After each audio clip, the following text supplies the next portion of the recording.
અમદાવાદમાં કર્ણાવતી ક્લબ ખાતે નવરંગી Navratri 2025નું pre celebration યોજાયું।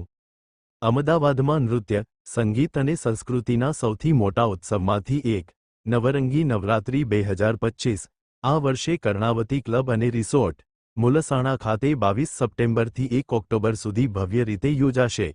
આ નવરાત્રિમાં પરંપરા અને વૈભવનો અદ્ભુત સંગમ જોવા મળશે। આ ભવ્ય ગરબા આયોજનના અનુસંધાને 9મી સપ્ટેમ્બરના રોજ અમદાવાદમાં કર્ણાવતી ક્લબ ખાતે પ્રી નવરાત્રી સેલિબ્રેશનનું આયોજન કરવામાં આવ્યું હતું।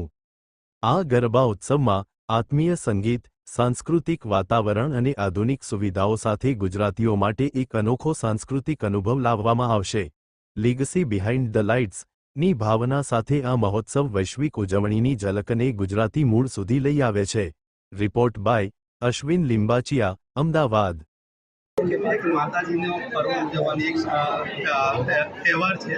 તો નવરાત્રિમાં તો આપણે હંમેશા કંઈક ને કંઈક નવું જોવું પડશે। આ વખતે અમારે નવરાત્રિમાં ડેકોરેશનનું એક નવી થીમ હશે અને સાથે સાથે બધી સેફટી અને સુવિધાઓની ભાગીદારી અમે રાખવાના છે।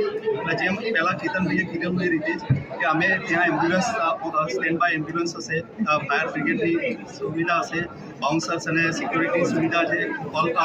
All area is covered by fully CCTV cameras. તો આ બધી ફેસિલિટી સાથે અમે નવરાત્રિનું આયોજન કરવા। ઇન્સ્યોરન્સ લીધેલો છે? ઇન્સ્યોરન્સ અમે ફૂલ ઇન્સ્યોરન્સ લીધેલો। ખાસ કરીને ગરબા ખેલાડીઓને શું તમારા તરફથી સુવિધાઓ આપવામાં આવશે? જેમ કીધું એ રીતે જ કે એન્ટ્રી બહુ ઇઝી થાય એટલે એના માટે અમે ડિજિટલ પાસીસ રાખ્યા છે જેનું ડુપ્લિકેશન ના થાય। એટલે જે સૌથી મોટો પ્રોબ્લેમ થાય છે દરેક વેન્યુમાં કે ડુપ્લિકેટ પાસ છપાય છે, તો એના લીધે થઈ અને જે સંખ્યાની જે ગણતરી થતી હોય ખોટી પડતી હોય છે। તો અમે સૌથી પહેલી વસ્તુ એ ડિજિટલ પાસ રાખેલા છે। અને એ સિવાય અમારું ગ્રાઉન્ડ જેમ વાત થઈ એશિયાની બિગેસ્ટ ક્લબ અને રિસોર્ટ છે, તો બિગેસ્ટ ગ્રાઉન્ડ છે જ્યાં પૂરી નેચરલ લોન છે અને ફૂલ લાઈક કીધું એ પ્રમાણે સિક્યોરિટી સાથે અમે ત્યાં ગ્રાઉન્ડમાં વ્યવસ્થા કરેલી છે। સારી સાઉન્ડ સિસ્ટમનો યુઝ કર્યો છે। Nice and new theme decor છે આ વખતે અમારું। તો એ બધી ફેસિલિટી સાથે અને ગરબા ખેલૈયાઓ